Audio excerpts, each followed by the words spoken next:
Okay, I have to check this again. He was talking about women who don't have men. Let me go through this again.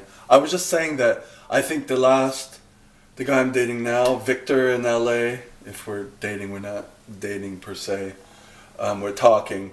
He's not able to make decisions and go through with them, so he doesn't have as much masculine in him. And same with the guy in Toronto, couldn't make a decision for anything. And maybe I have too much of that. I don't know.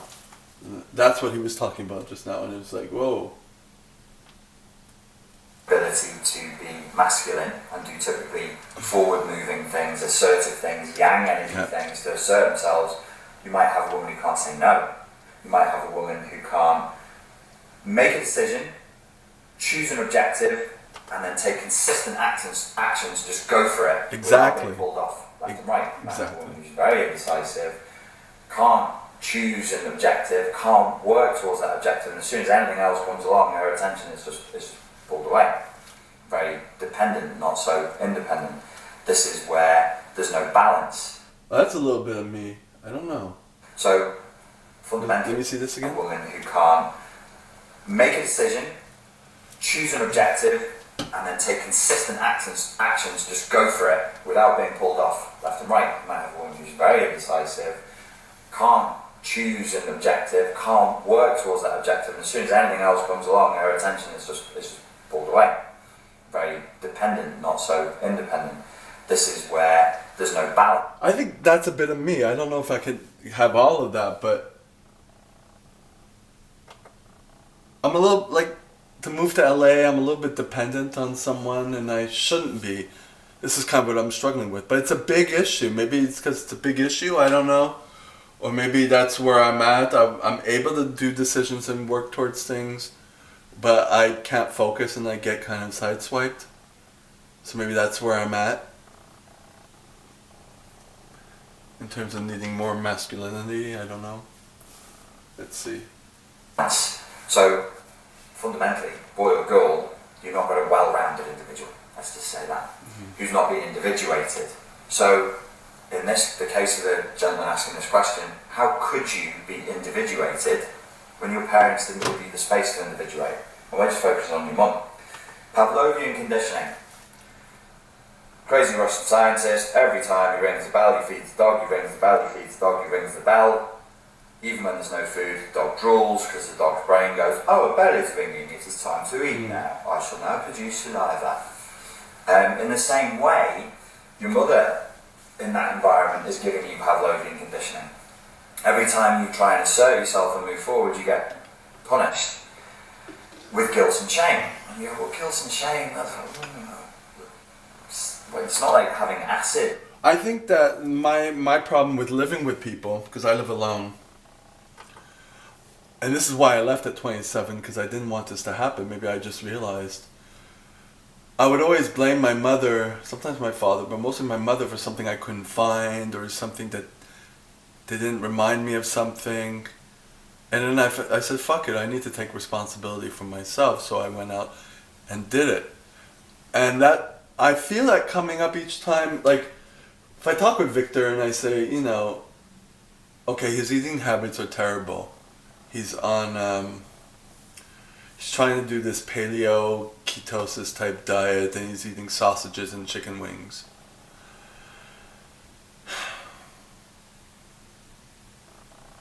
And, yeah. And, so, you know, sometimes I ask him, okay, you finished CrossFit, whatever, you know, because I know it's difficult for him to get there. I'm like, okay, what did you eat? And he said, I had some sausage.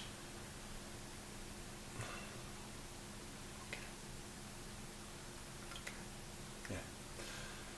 You want some bacon with that? You want some lard with that? You want me to just clog up your arteries now?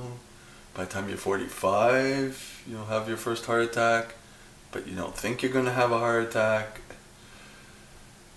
But yeah, so I'm afraid that I'm going to get into shit like that, you know. He's not doing anything, and I'm a get up, I'm not always a get up and go person, as you can tell by the videos, But sometimes I just want to get up and make myself go. And if I have someone who isn't working, he does work, but on the days he doesn't work, if he wants to just lay around and try to warm me up for sex and all that, I can't be with it. You know, I gotta get... So I don't know, there's gonna be this conflict, you know what I mean? And I'm already anxious about that. Anyways, let's go. Put on your eyelids, or, you know, cigarette spot on you? No. But in the subjective, emotional, moment-to-moment, body-level experience of a child, your mother or your father holding you in contempt is enormously painful. It's hugely damaging. People have asked me numerous times to do videos on parenting, and I'm like, I don't know if I would presume to do that before I'm a parent myself. But there's a parenting tip for you. Don't take lightly the damage you can do with cruel words or a mocking sort of turn of phrase or even a tone of voice. The pain, it's about the subjective experience. I could imagine I said something to you with contempt when you were feeling sensitive. The reservoir of emotion fills up with that negativity, with that pain, with that discomfort. It goes through your whole body. It's a very, very unpleasant experience. Shame, humiliation is a horrendous thing to feel. Guilt is, you know, perhaps not as bad, but it's a close second. So why do the parent... Jewish guilt. Jewish guilt is a very big thing. Where Jewish parents will make the children feel guilty for things. My father would always do like... Is it still filming? He had me when he was like 49, so like when he was in his 50s I was a kid, and I don't know, we were playing and he falls and he gets a bump on his back that never went away for a few years, and he kept bringing it up like it was my fault that it happened. You know what I mean? And other times, like I was 13 and he would beat me up for a while, but it was at 13, I guess 12, 13, I started fighting back. I'd grow my nails long and scratch him when he's on top of me, smacking me or throwing me on the couch and getting black eyes. But he would always say, I didn't do nothing, you did it. You did. You know what I mean? Making me feel guilty. Yeah. Back to the film. Let's do that because it's a cheap. These are personality disordered people. They don't have a moral compass. They don't have clear objectives and boundaries, and are not individuated themselves. They're the opposite of a codependent is a sovereign individual, an individuated individual. When you are a child, you're supposed to be dependent on your parents, but then you're supposed to break away from that dependence and to individuate. Hopefully by the time you're 12, 13, you should be, by the time you're 8, you're supposed to have individuated. You're supposed to know, I'm me, you're you. I'm not my daddy, I'm not my mummy, I'm not my brothers and sisters, I'm me, I'm separate. With the codependent inducing environment, an emotionally abusive environment, there's bleed out. My father always used to buy my clothes. This was always an issue because he didn't buy me things. He would also buy me Barbie dolls and stuff, I guess. He did buy me stuff that I liked, I guess. But he would buy me clothes. Like he worked in the flea market, and so he would just bring home clothes. And he'd be like, I give you everything, I buy you everything. But he didn't, it was like I was embarrassed to wear clothes like that. Even until 13, 14, you know. I didn't start buying my own clothes till, I can't remember, later, maybe my 20s, I guess.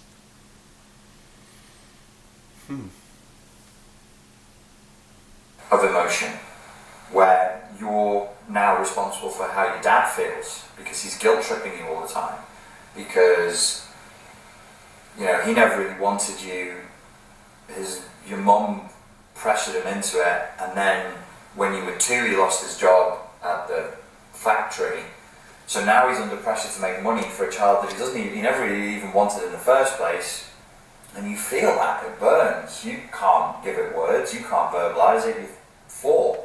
What chance have you got? All of this stuff. I don't know if that's the case with me. I don't know if my father wanted me or not. I think he did, because he wanted people to take care of him and someone he can control. I think my father did. And probably to prove that he was straight. And probably to keep the couple together. So to keep my mother taking care of him. That's what I think. There in the background. So I really feel people's frustration. I mean, I would get so frustrated with myself with the CPTSD and the broken ego boundaries when I was younger, that I would literally hit myself, like punch myself in the face, and just like, I'd have rage attacks. But I didn't know who to direct the rage at, so the rage would just go back inward again. That stopped, but then in my 20s... I guess my rage was towards my parents. I knew it was their fucking fault at the time. When I was doing door work, nightclub security, all kinds of crazy self-destructive, low impulse having behaviours. I was an adrenophile, obsessed with leading an exciting life, and basically I think I was trying to kill myself in an indirect way. And so I put myself in harm's way. I wasn't trying to kill myself. I was very goody-goody. I wouldn't go out late, and I wouldn't take drugs and all that. That was kind of beat into me by my parents. I learned something from my parents. Not even to drink coffee. Of course I did later, and now I finally stopped caffeine and stuff like that. But the point being, I was very violent, but I learned to be violent at home and not in public, because it was kind of dual personality that no one knew what was happening at our home. Even though the cops were going there every week, because my father was trying to control me and control my parents and play the victim, because he was a little guy and my mother was big and I was getting bigger, that type of stuff. And I would get into rages. I didn't... Like, I would hold everything in until something ticked me off, and I kind of knew that I can kind of get away with it. Like once a bus driver didn't pick me up and almost ran over my foot, and then I managed to follow him to the subway station and caught him in private, and like really went up to him and he started freaking out, and I threw his muffin in his face, But then again, I tried that with another bus driver, and he like came right at me, so yeah.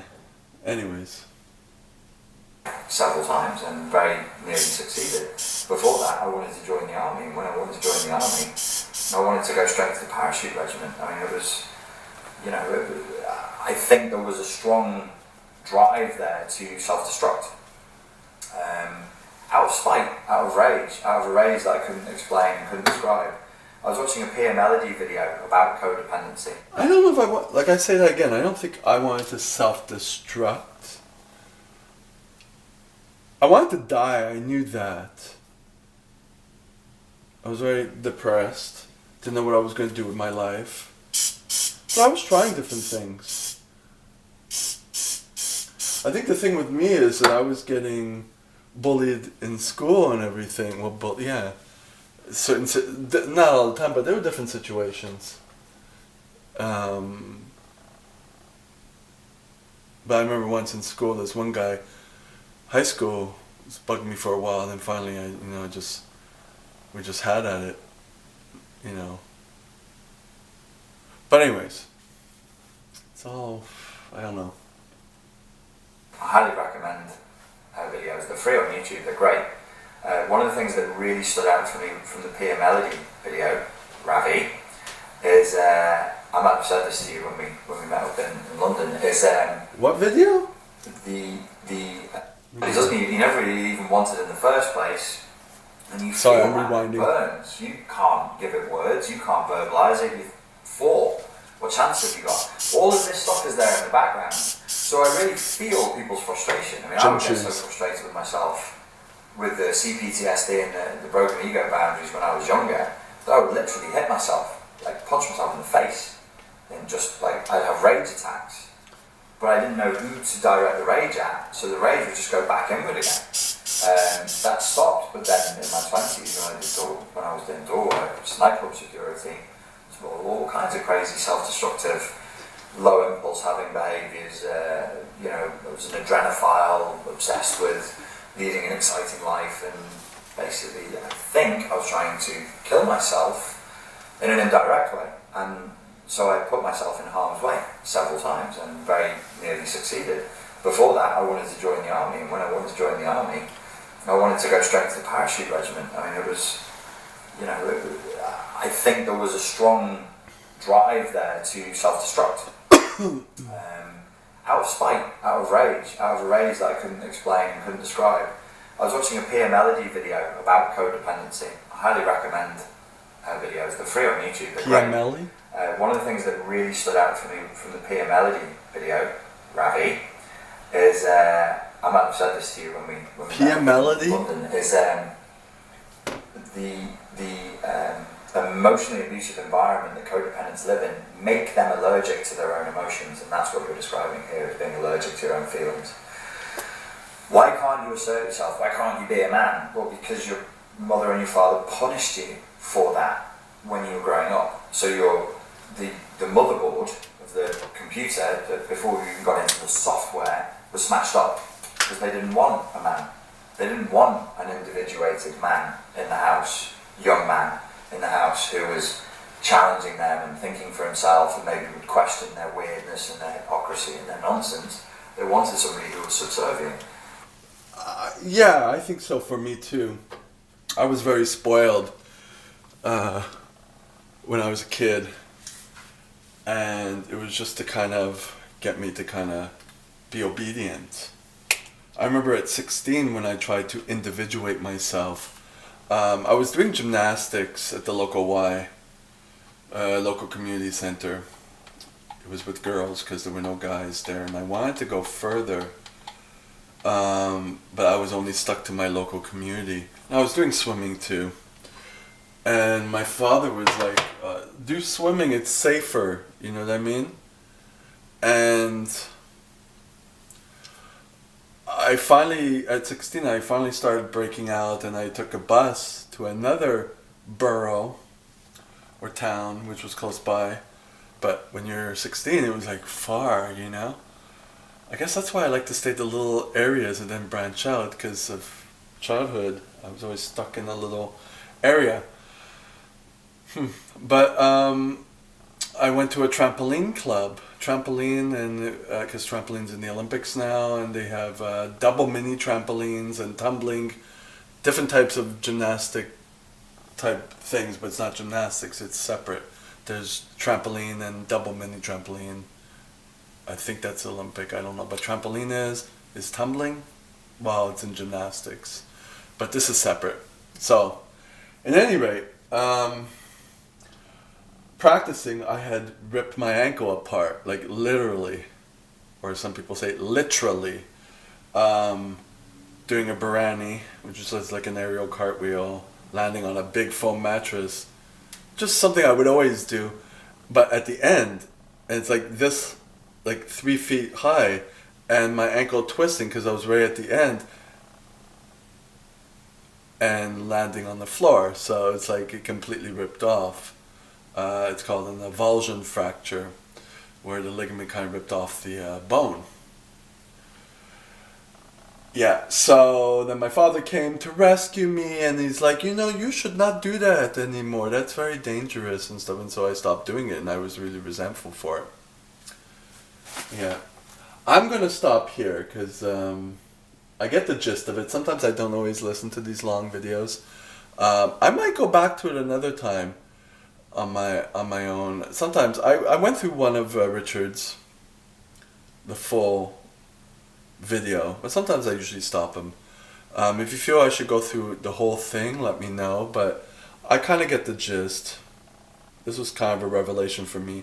If you see some parts of yourself in this, let me know, comment, and we can take it from there. So you have yourself a good night. It's 10:25. I've been doing this for about an hour. This is the second video.